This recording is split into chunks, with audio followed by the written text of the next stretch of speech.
goes back many years. Starting in 2018, the PRD has two parking lots, which are sized to the DNR maximum allowed or recommended for a lake our size.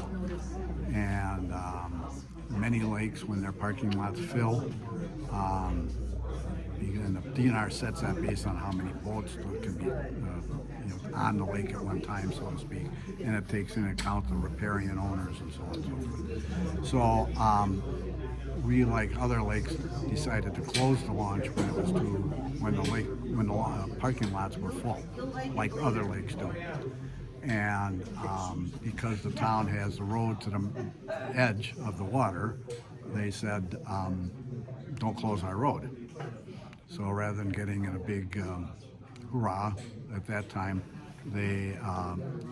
we rescinded 2018-1. And I kind of joked that, our jurisdiction, which is the water, and their jurisdiction was the road, was about as thin as this piece of paper. So that's where it's at. There's been some questions about intergovernmental agreements. The board has not been, the PRD board has not been fully apprised of some of the things going on. So Mr. Zagel here is asking for our board to be more fully involved. And I believe that the PRD does have the right to manage the launch based on history. We've been there for 45 years doing the lake. First it was the sanitary district, now it's the PRD.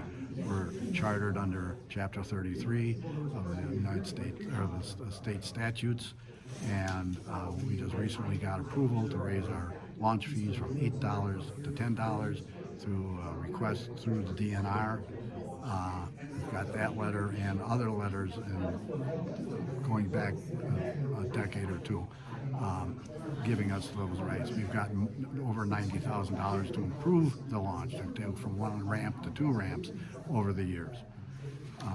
So the question is, who controls it and so on. And Troy Zagel interjected himself with the parking lot that's kind of near the restaurant, the public area to make those numbers work with the DNR.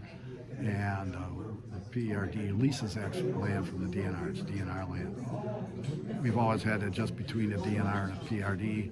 Troy Zagel interjected himself into that discussion, and I think he did that with the purpose to cause all this issue.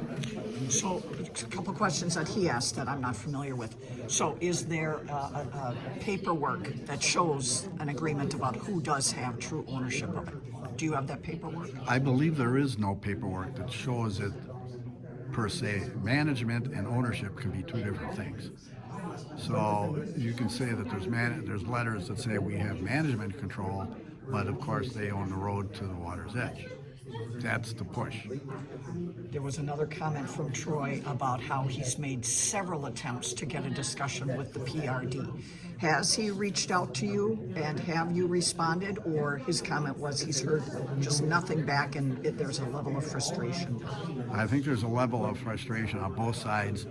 What the discussions have been back and forth are not fully known by me.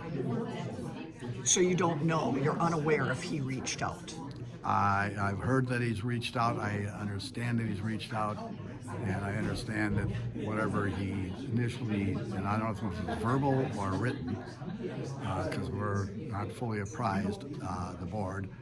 So I don't know if it's fully, I don't know the answer. Okay. Are you open to meeting? I personally am. I'm the secretary. I'm not the chairman. Okay. And then does it sound like what they voted on to reach out and get to the table together, that this is a possibility? Yes. Is there anything you guys want out of this meeting? I think we need management abilities to manage the launch should the lake become overcrowded. We presently have a comprehensive plan with sewer pack going ahead. We just, at our last meeting, agreed to go ahead with phase 2. Findings from phase 1 indicate that the lake 3 or 4 times last summer was deemed to be overcrowded by sewer pack, who uses several measures to determine that. Is there anything else you want to add that I might have missed? No, I think you've covered it well. Okay, are you comfortable with our conversation? I'm comfortable with it, and I'm cautiously optimistic, but I'm just one of 7 people. And one of the things that I think is worthy of saying, that the lake is, Big Cedar Lake is managed by a group of 7 people elected. The town only has 3 people. I think that, let's go diversity, equity, and inclusion here, make it fun, that, we have good representation around